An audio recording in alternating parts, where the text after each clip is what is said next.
प्रभु यीशु मसीह के मधुर और सामर्थ्य नाम में आपको जय मसीह की। डेली बाइबल संदेश में आपका हार्दिक स्वागत है। आज 24 जुलाई है और परमेश्वर को धन्यवाद कि उसने हमें फिर से एक नया दिन दिया है, एक नया सवेरा दिया है और एक नई शुरुआत का मौका दिया है। परमेश्वर दयालु है, अनुग्रहकारी है, विलंब से कोप करने वाला अति करुणामय परमेश्वर है। बहुत बहुत धन्यवाद कि आपने अपना कीमती वक्त निकाला कि आज आप इस बाइबल संदेश को सुन सकें। मेरी प्रार्थना, मेरी आशा यह है कि आज के संदेश के द्वारा परमेश्वर हमसे मुलाकात करेंगे, हम उसकी आवाज़ को सुन पाएंगे। तो आइए हम अपनी बाइबल को खोलेंगे। पहला यूहन्ना की किताब 2 अध्याय। कल हमने 1 अध्याय को समाप्त किया। आज हम 2 अध्याय और उसकी पहली आयत में से पढ़ेंगे। यहाँ पर यूहन्ना विश्वासियों को लिखते हैं, हे मेरे बालकों, मैं ये बातें तुम्हें इसलिए लिखता हूँ कि तुम पाप ना करो, और यदि कोई पाप करे तो पिता के पास हमारा एक सहायक है, अर्थात धर्मी यीशु मसीह। यूहन्ना ने अभी ऊपर एक चैप्टर के अंत में लिखा था कि अगर हम अपने पापों को अंगीकार करेंगे तो परमेश्वर हमें क्षमा करेगा, शुद्ध करेगा, क्योंकि वो धर्मी परमेश्वर है। लेकिन कई बार इसे पढ़ने वाले कुछ लोग ये सोच सकते हैं कि पाप करना कोई बड़ी बात नहीं है। कुछ लोग ये कह सकते हैं कि अब हम बिना घबराए पाप करें या डरे, या बिना डरे पाप कर सकते हैं, क्योंकि परमेश्वर तो पाप को क्षमा करता ही है और परमेश्वर तुरंत हमें क्षमा कर देगा। और इसलिए कई बार लोग पाप करने का बहाना ढूंढ लेते हैं। किंतु यूहन्ना ये नहीं चाहता है कि उसके विश्वासी लोग जो इस बात को पढ़ रहे हैं इस प्रकार की किसी गलत फहमी में पड़े और वो उन्हें पाप करने के लिए प्रोत्साहित देने के लिए नहीं, बल्कि उन्हें पाप से दूर रखने के उद्देश्य से वो इस पत्र को लिखता है। अगर कोई विश्वासी किसी समय पाप करता है तो उसके पास एक अधिवक्ता है, एक वकील है, जो उस विश्वासी के बचाव में परमेश्वर से बात करता है, यानी कि हमारा उद्धार करता प्रभु यीशु मसीह। प्रभु यीशु मसीह एक बहुत ही कुशल सिद्ध अधिवक्ता है, क्योंकि वो हमारे समान एक मनुष्य था। इसलिए वो हमारी दुर्बलताओं को, हमारी परेशानी को, हमारी कमजोरी को जानता है, समझता है, और इसलिए वो हमसे सहानुभूति रख सकता है। जैसा कि हम इब्रानियों 2 अध्याय इसकी 17 और 18, 4 अध्याय और 15 में पढ़ सकते हैं। इसके अलावा वो एक सिद्ध अधिवक्ता भी है, पवित्र अधिवक्ता है, पवित्र वकील है, क्योंकि वो धर्मी है। हिंदी में भले ही यहाँ पर सहायक शब्द आया, परंतु यदि आप अंग्रेजी बाइबल में पढ़ेंगे तो वहाँ पर सहायक शब्द की जगह वकील आया है, अधिवक्ता आया है। और इसीलिए प्रभु यीशु मसीह हमारा अधिवक्ता है, क्योंकि वो स्वयं धर्मी है। इसलिए वो परमेश्वर के सामने खड़े होने की योग्यता रखता है, सक्षम है। आप और मैं परमेश्वर के सामने खड़े होने के लायक नहीं। संसार का कोई भी मनुष्य परमेश्वर के सामने खड़े होने के लायक नहीं है, लेकिन प्रभु यीशु मसीह हमेशा एक धर्मी अधिवक्ता है। वो परमेश्वर के सामने खड़े होने के लायक है, और इसलिए जो लोग उस पर विश्वास करते हैं वो उनके लिए मध्यस्थता करता है, बिचवई की प्रार्थना करता है। रोमियो 8 और उसकी 34 पढ़िएगा, इब्रानियों 7 और इसकी 25 को पढ़िएगा। दूसरी आयत में देखिए, और वही हमारे पापों का प्रायश्चित है, और केवल हमारे ही नहीं वरन सारे जगत के पापों का भी। यदि हम उसकी आज्ञाओं को मानेंगे तो इससे हम जान लेंगे कि हम उसे जान गए हैं। दूसरी आयत में, किसी अदालत में जो वकील होता है वो अपने मुवक्किल को या अपने जो क्लाइंट है उसको बचाने के लिए पूरा उसका पक्ष लेता है और पूरा अपनी जोर लगा देता है, ताकत लगा देता है। एक वकील न्यायाधीश से विनती करते हुए कहता है कि उसका मुवक्किल निर्दोष है, लेकिन हमारा अधिवक्ता हमारा वकील प्रभु यीशु मसीह ऐसा नहीं करता, क्योंकि हम में से कोई भी व्यक्ति धर्मी नहीं है। हम सब के सब पापी हैं और प्रभु यीशु मसीह परमेश्वर के सामने खड़े होकर ये दलील नहीं दे सकता कि मेरा मुवक्किल निर्दोष है। ऐसा नहीं बोल सकता। इसके बजाय प्रभु यीशु मसीह परमेश्वर से कहता है कि ये मेरे मुवक्किल सब के सब अपराधी हैं, घोर अपराधी हैं। वो कहता है कि ये लोग मृत्यु के दंड पाने के हकदार हैं, योग्य हैं। आप हम सोचेंगे, अरे ये कैसा वकील है। लेकिन इसके बाद प्रभु यीशु मसीह न्यायाधीश परमेश्वर से कहते हैं, यद्यपि ये लोग अपराधी हैं, गुनहगार हैं, तो भी मैं स्वयं उनका दंड अपने ऊपर लेता हूं। उनके बदले मुझे मृत्यु दंड दीजिए। मैं अपने आप को उनके पापों के खातिर पश्चाताप की बलि के रूप में चढ़ाता हूं।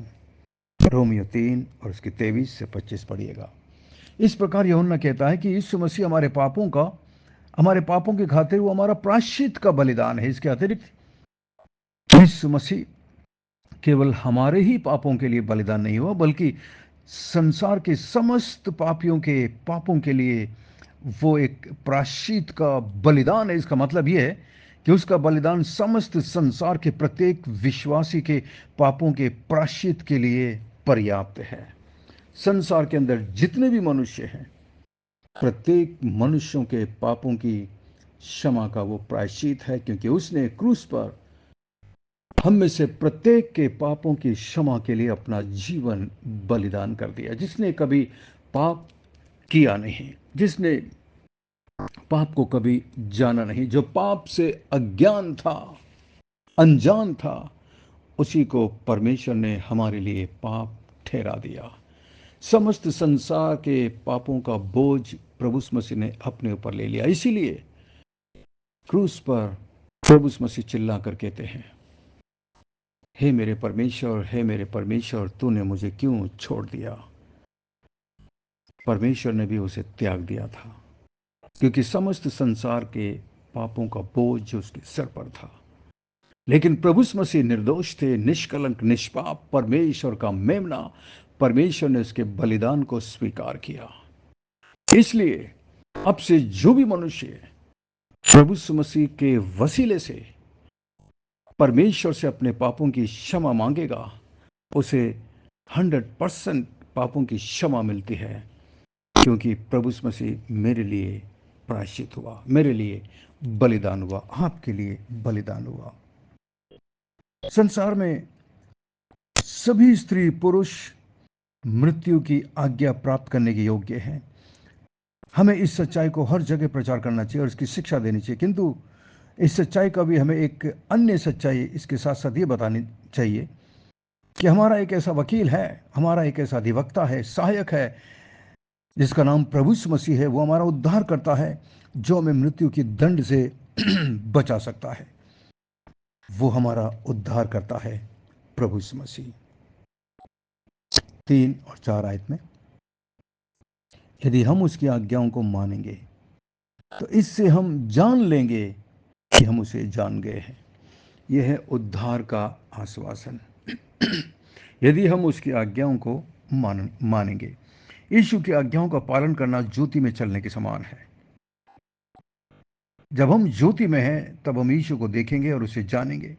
यदि हम उसकी आज्ञा नहीं मानते, तब हम अंधकार में चलते हैं और हम उसे नहीं जान सकते हैं। कुछ लोग कहते हैं कि मैं यीशु में विश्वास करता हूं, लेकिन उसकी आज्ञा का पालन नहीं करते। ऐसे लोग झूठे होते हैं।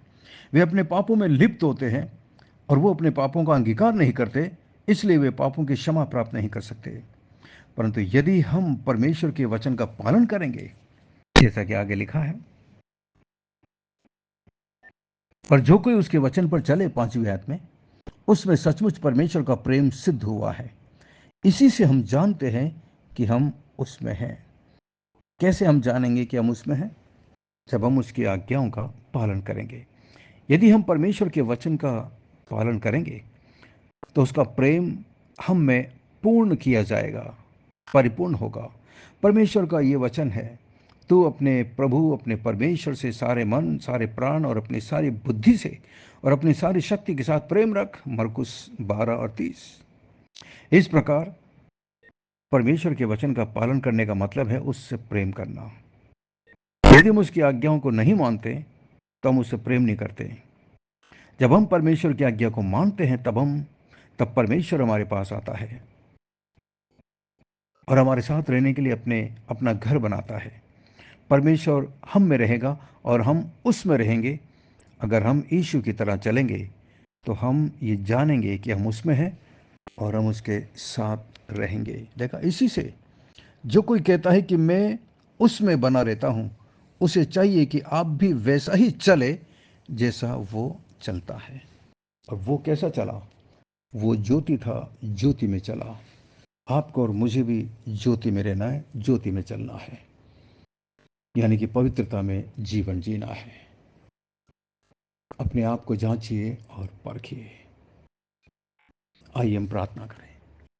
स्वर्ग में विराजमान जीवित और जिंदा परमेश्वर, अनुग्रहकारी दयालु पिता, विलंब से कोप करने वाले अति करुणामय परमेश्वर, धन्यवाद धन्यवाद धन्यवाद प्रभु आज के अच्छे वचन के लिए। धन्यवाद आपकी पवित्र आत्मा के लिए। धन्यवाद धन्यवाद धन्यवाद यीशु मसीह। मैं प्रार्थना करता हूँ इस वक्त मेरे साथ मेरे जितने भी मसीह भाई बहन प्रार्थना में जुड़े हुए हैं, आप प्रत्येक पर अनुग्रह और दया करना मान परमेश्वर। मैं विशेषकर प्रार्थना करता हूँ भाई पीटर के लिए, उनके परिवार के लिए प्रभु जी। मान परमेश्वर, जब उनकी माता जी आज इस संसार में नहीं है, उनके दिल दुखे हुए हैं प्रभु जी। आप प्रत्येक के दिल में सांत्वना देना, शांति देना प्रभु। मैं प्रार्थना करता हूँ उसके साथ साथ महान परमेश्वर बहन शिवानी के लिए। महान परमेश्वर, आप अपने हाथों को बढ़ाकर उन्हें छू लीजिए प्रभु।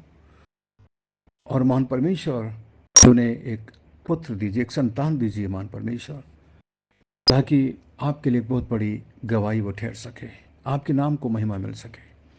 आप प्रार्थना के सुनने वाले परमेश्वर है प्रभु, धन्यवाद। मैं प्रार्थना करता हूँ सिस्टर ज्योति के लिए प्रभु जी। आप उन पर अनुग्रह और दया करिए, उन्हें अपने नाम की महिमा के लिए इस्तेमाल करिए मान परमेश्वर, क्योंकि आपके लिए कुछ भी मुश्किल नहीं है। आप दयावान परमेश्वर हैं, प्रार्थना के सुनने वाले परमेश्वर हैं। हम प्रार्थना करते हैं प्रभु जी, अनुग्रह करिए, दया करिए प्रभु। प्रार्थना करते हैं सिस्टर जॉली के लिए, उनके परिवार के लिए, उनकी बेटी के लिए प्रभु जी। प्रत्येक पर अपनी करुणा, अपनी दया बनाए रखिए प्रभु जी। उस घर की हर एक आवश्यकताओं को अपने स्वर्गीय भंडार से पूरा करिए प्रभु। महान परमेश्वर, प्रार्थना करते हैं सिस्टर रेचल के लिए, मैगी के लिए और उनके परिवार के लिए प्रभु जी। प्रत्येक पर अनुग्रह और दया करना मान परमेश्वर, दया कर प्रभु, अनुग्रह करना मान परमेश्वर। आप प्यार करने वाले परमेश्वर हैं, दयालु परमेश्वर हैं। धन्यवाद धन्यवाद धन्यवाद महान परमेश्वर। प्रार्थना करते हैं मैगी के लिए प्रभु जी, उनके हस्बैंड और उनके बच्चे के लिए प्रभु। मैं प्रार्थना करता हूँ तेरी दया, तेरा अनुग्रह उनके जीवन पर निरंतर बना रहे। प्रार्थना करते हैं महान परमेश्वर स्वाधीनता के लिए प्रभु जी। आप उसके साथ रहना, उसकी अगुवाई करना, उसकी हर एक आवश्यकताओं को अपने स्वर्गीय भंडार से पूरा करना प्रभु। आप अनुग्रहकारी हैं, आप दयालु हैं, हमसे प्यार करने वाले पिताजी हैं। धन्यवाद धन्यवाद धन्यवाद प्रभु। मैं प्रार्थना करता हूँ महान परमेश्वर भाई ललित के लिए प्रभु जी।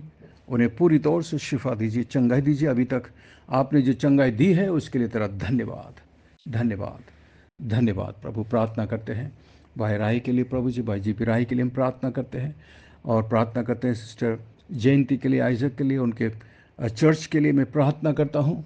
वो चर्च बढ़ता जाए, उस चर्च में विश्वासी लोग उद्धार पाके प्रभु आपके नज़दीकता में बढ़ सकें, आपसे प्यार कर सकें मान परमेश्वर। धन्यवाद। मैं प्रार्थना करता हूँ महान परमेश्वर ब्रदर रमेश राय के लिए, सिस्टर इंदिरा के लिए और प्रभु उनके बेटे सौरभ के लिए मैं प्रार्थना करता हूँ। तेरा अनुग्रह, तेरी दया निरंतर उस परिवार पर बनी रहे महान परमेश्वर। अनुग्रहकारी दयालु पिता, धन्यवाद धन्यवाद प्रभु। प्रार्थना करते हैं महान परमेश्वर इस बाइबल संदेश के ग्रुप में इस वक्त मेरे जितने भी भाई और बहन मेरे साथ इस प्रार्थना में है प्रभु जी, आपसे प्रार्थना कर रहे हैं। आप उनकी प्रार्थना को सुनकर जवाब दीजिए, उनकी आवश्यकताओं को अपने स्वर्गीय भंडार से पूरा करिए प्रभु। धन्यवाद धन्यवाद हमारी विनती प्रार्थना को सुनकर जवाब देने के लिए। धन्यवाद। सब कुछ यीशु मसीह के मीठे महापवित्र नाम से मांगते हैं, आमीन, आमीन।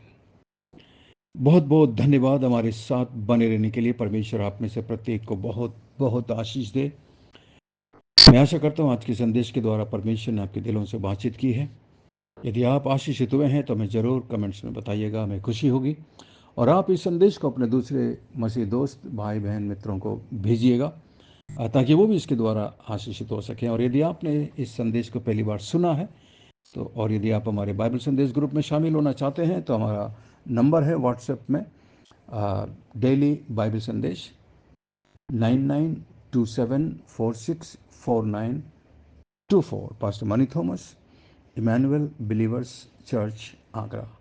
हम आपसे प्रेम करते हैं, आपकी परवाह करते हैं और आपके लिए प्रार्थना करते हैं। हमारे लिए भी प्रार्थना करते रहिएगा। आज का सवाल है, 3 आयत को पढ़कर जवाब दीजिएगा कि हम कैसे कह सकते हैं कि हम उसे जान गए हैं। यदि हम उसे जान गए हैं तो इसकी पहचान क्या है। परमेश्वर आपको बहुत बहुत आशीष दे। God bless you, we love you, have a great day and take care of yourself. अपना ख्याल रखिएगा। धन्यवाद।